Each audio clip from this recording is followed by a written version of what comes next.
புதிய காரியம் செய்வேன் என்றாரே, இப்பொழுதே தோன்றும் என்றாரே. வனாந்திரம் வயல்வெளியாகும், அவ்வாந்திர வெளியிலாரும். வனாந்திரம் வயல்வெளியாகும், அவ்வாந்திர வெளியிலாரும். யாக்கோபு 4வது அதிகாரம் அதனுடைய 10வது வசனம். கர்த்தருக்கு முன்பாக தாழ்மைப்படுங்கள், அப்பொழுது அவர் உங்களை உயர்த்துவார். எனக்கு அன்பான தேவ பிள்ளையே, இந்த வார்த்தை கேட்டுக்கொண்டிருக்கிற உங்களை பார்த்து கர்த்தருடைய வார்த்தை சொல்லப்பட்டிருக்கிறது. கர்த்தருக்கு முன்பாக தாழ்மைப்படுங்கள், அப்பொழுது அவர் உங்களை உயர்த்துவார். நீங்கள் உயர்வுக்காக ஜெபித்து கொண்டிருக்கலாம். நீங்கள் உயர வேண்டுமானால் வசனம் சொல்லப்பட்டிருக்கிறது, கர்த்தருக்கு முன்பாக தாழ்மைப்படுங்கள். தாழ்மை ஒரு மனுஷனை உயர்த்தும். தாழ்மைதான் ஒரு மனுஷனுக்கு மேன்மையை கொடுக்கும். நீங்கள் தேவ சமூகத்திலே ஆண்டவருக்கு முன்பாக உங்களை தாழ்த்தும் பொழுது, உங்களை ஆண்டவருக்கு அர்ப்பணிக்கும் பொழுது, ஆண்டவர் உங்களை உயர்த்துகிற தகப்பனா இருக்கிறார். என்ன கண்பான தேவ பிள்ளையே, நீங்கள் உண்மையிலும் ஆண்டுடைய சமூகத்திலே உங்களை தாழ்த்துகிறவர்களா இருப்பீர்களானால் ஒரு உயர்வு உங்களை தேடி வரப்போகிறது. எட்டாத உயரத்திலே கர்த்தர் உங்களை நிறுத்த போகிறார்.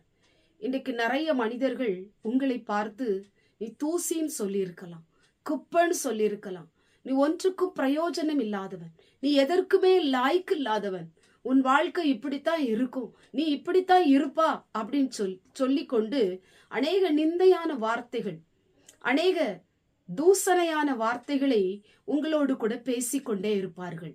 எதையும் நினைத்து நீங்கள் கலங்க வேண்டிய அவசியமில்லை. உங்கள் இருதயம் கர்த்தருக்கு முன்பாக தாழ்மையா இருக்கும் பொழுது, உங்களுடைய வாழ்க்கை ஆண்டவருக்கு முன்பாக தாழ்மையா இருக்கும் பொழுது, நிச்சயம் அவர் உங்களை உயர்த்துகிற தகப்பனா இருக்கிறார். சத்துருக்களுக்கு மேலாக உங்களுடைய தலையை ஆண்டவர் உயர்த்துவார். எனக்கு அன்பான தேவ பிள்ளையே, எனக்கு ஒரு உயர்வு வேண்டும். பல வருடங்களாக இந்த இடத்துல நான் வேலை செய்து கொண்டிருக்கிறேன். எனக்கு ஒரு உயர்வை தாரும் என்று சொல்லி நீ அழுது ஜபம் பண்ணி கொண்டிருக்கலாம். கர்த்தருடைய ஜபத்தை கேட்கிறார். ஆண்டவருடைய ஜபத்தை கேட்டு உங்களுக்கு ஒரு உயர்வை கர்த்தர் தரப்போகிறார். எட்டாத உயரத்திலே கர்த்தர் உன்னை நிறுத்த போகிறார். உன்னுடைய கண்ணீர் கீழே விழுவதில்லை, அது துருத்தியில இருக்கிறது. ஆண்டவர் துருத்தியிலே வைக்கப்பட்ட அந்த கண்ணீருக்கு ஒரு பதிலை ஆண்டவர் தரப்போகிறார். இந்த வார்த்தையை கேட்டுக்கொண்டிருக்கிற எனக்கு அன்பான தேவ பிள்ளையே, உன் பிரச்சனைகளுக்கெல்லாம் ஒரு நிரந்தர முடிவை கர்த்தர் கொடுத்து ஆண்டவருடைய வாழ்க்கையை உயர்த்த போகிறார். எட்டாத உயரத்திலே நீ உயரப் போகிறாய். அதை அநேக கண்கள் பார்க்கும்படி ஆண்டவர் கிருபை செய்ய போகிறார். எத்தனை பேர் உங்களை நிந்திச்சிருப்பாங்க, எத்தனை பேர் உங்களை தூக்கி எறிஞ்சிருப்பாங்க, எத்தனை பேர் உங்களை புறம்பே தள்ளி வச்சிருப்பாங்க, எத்தனை பேர் உங்களை ஒதுக்கி வச்சிருப்பாங்க. அவர்களுக்கு முன்பாக நீங்கள் உயர்ந்து நிற்கும்படி ஆண்டவர் கிருபை செய்ய போகிறார். வேலையில ஒரு உயர்வு உங்களை தேடி வரப்போகிறது. கர்த்தர் அற்புதம் செய்ய போகிறார்.